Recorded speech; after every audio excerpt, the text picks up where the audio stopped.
शर्मा हमारे साथ जुड़ गए हैं। Rahul ji good morning. पहले बैंक निफ्टी से शुरुआत करते हैं क्योंकि दिक्कत का सबब यही बन रहा है। यहाँ पर क्या व्यू बन रहा है अब, क्योंकि ये इंडेक्स जो है अब 50,000 के नीचे और अपने मेजर मूविंग एवरेजेस के भी नीचे। जी वेरी गुड मॉर्निंग अनुज जी। देखिए बैंकिंग क्षेत्र जो है ये प्रॉब्लमेटिक रहा है, अंडर परफॉर्मेंस रही है बैंक्स के अंदर, और इसका क्लियर एक रीजन है कि लीडरशिप कहीं से आती हुई दिख नहीं रही है। अगर हम हैवी वेट्स की बात करें तो एचडीएफसी बैंक 1600 के आसपास स्ट्रगल कर रहा है। पीएसयू बैंक्स में जो रिलेटिवली वीक थे उनमें भी कोई लीडरशिप देखने को नहीं मिली है। तो आई थिंक ऐसे एनवायरमेंट में खास करके जब स्टॉक्स में इनहेरेंट स्ट्रेंथ लैकिंग है, हमें लगता है बैंक निफ्टी में प्रेशर बना रहेगा और शॉर्टिंग कैंडिडेट की तरह हमें लगता है कि खास करके इस इंडेक्स को किया जा सकता है। जैसे आप कह रहे थे 49,800 का जो आंकड़ा है, आई थिंक ये जो लेवल है इसके नीचे ब्रीच होता है तो एक फॉलोअप ब्रेकडाउन यहाँ पर देखने को मिलेगा, जहां से बैंक निफ्टी के अंदर एक आने वाले सेशंस में तकरीबन 500,000 पॉइंट का करेक्शन और देखने को मिल सकता है। और अगर 200 दिन के मूविंग एवरेज की बात करूं तो काफी नीचे में 48,000 के आसपास का ये लेवल है। तो मेरे हिसाब से सेल ऑन राइज की रणनीति रखनी चाहिए बैंकिंग इंडेक्स के अंदर, और खास करके जब तक कोई स्टॉक में बड़ी तरीके से रिवर्सल नहीं आता है, मेरा ये मानना है कि बैंक निफ्टी के अंदर अंडर परफॉर्मेंस बनी रहेगी।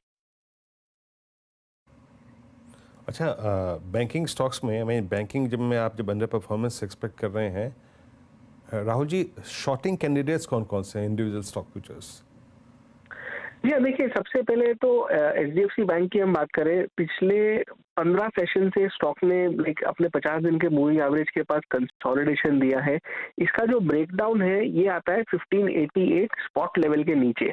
अब ये 1588 का लेवल अगर ब्रीच होता है तो मेरे हिसाब से यहाँ पर एक फास्ट डाउन मूव देखने को मिल सकता है 1550 1525 तक का, तो इस पे आप ध्यान रख के चल सकते हैं। दूसरा जो स्टॉक है जो बेयर्स के काफी ग्रिप में है, इंडसइंड बैंक का सेटअप हमें यहाँ पर काफी बेरिश लगता है। सारे short term long term moving averages के नीचे ट्रेड कर रहा है। फ्रेश ब्रेकडाउन जो है 1360 के नीचे देखने को मिलेगा। तो ये दो स्टॉक्स है जहां पर हमें लगता है प्राइवेट बैंकिंग में खास करके प्रेशर बना रह सकता है। दूसरा, अगर मैं पीएसयू बैंक्स की अगर मैं बात करूं तो पीएसयू में हमने एसबीआई का जिक्र किया, साथ ही में बैंक ऑफ बड़ौदा का सेटअप देखे, यहाँ पर भी स्ट्रक्चर जो है वो लोअर हाई लोअर लो का बनता हुआ आ रहा है और यहाँ पर 235 के नीचे फ्रेश वीकनेस आने की संकेत है। तो ये तीन स्टॉक्स है जहां पर बैंकिंग में हमें लगता है कि शॉर्टिंग अपॉर्चुनिटी दिख सकती है और आने वाले सेशन में प्रेशर बना हुआ रह सकता है। ऑन दी कॉन्ट्री, आई थिंक जहां पर मार्केट स्ट्रेंथ दिखा रहा है उसमें से पीएसयूज है। पीएसयूज में खास करके ऑयल मार्केटिंग कंपनीज हमें काफी बढ़िया लगती है। ओएमसीज में अगर हम देखें तो आईओसी, एचपीसीएल, बीपीसीएल, इनमें रिलेटिव करेक्शन कम रहा है और हमें लगता है कि आने वाले समय में यहाँ पर आउट परफॉर्मेंस बनी रहेगी। तो पीएसयूज पर ध्यान दिया जा सकता है लॉन्ग की तरफ। और दूसरा एक सेक्टर जो कि काफी अच्छा परफॉर्म कर रहा है वो है फार्मा। तो फार्मा में रिलेटिव स्ट्रेंथ बनी हुई है, उसमें से एल्केम का सेटअप हमें सबसे बेहतरीन दिखाई देता है। तकरीबन 5600 से लेकर 5800 तक के टारगेट्स एल्केम में आने वाले 15-20 दिन में देखने को मिल सकते हैं।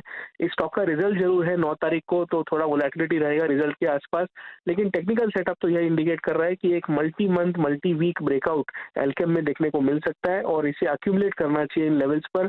पूरे पोजीशन का जो स्टॉप लॉस रहेगा, आप इसमें 5150 का स्टॉप लॉस लगाकर लॉन्ग पोजीशन अक्यूमुलेट कर सकते हैं।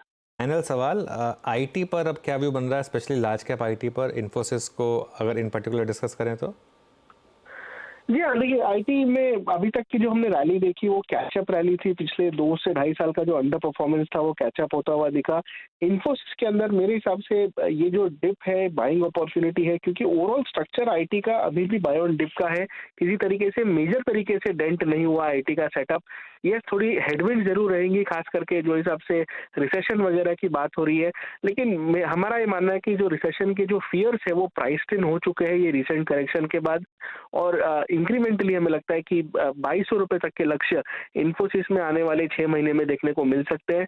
तो बहुत शॉर्ट टर्म और मीडियम टर्म के आउटलुक से आईटी में व्यू पॉजिटिव रहता है। हमारे हिसाब से ये जो डिप है एक अच्छा अपॉर्चुनिटी है खरीदारी करने के लिए। चलिए, बहुत बहुत शुक्रिया राहुल जी हमारे साथ जुड़ने के लिए और हमसे बात करने के लिए। Thank you. ओके, अच्छा ब्रेक।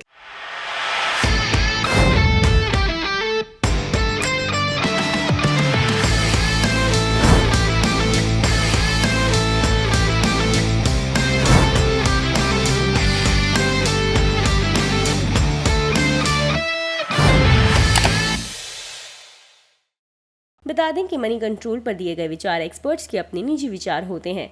वेबसाइट या मैनेजमेंट इसके लिए उत्तरदायी नहीं है। यूजर्स को मनी कंट्रोल की सलाह है कि कोई भी निवेश निर्णय लेने से पहले सर्टिफाइड एक्सपर्ट की सलाह लें।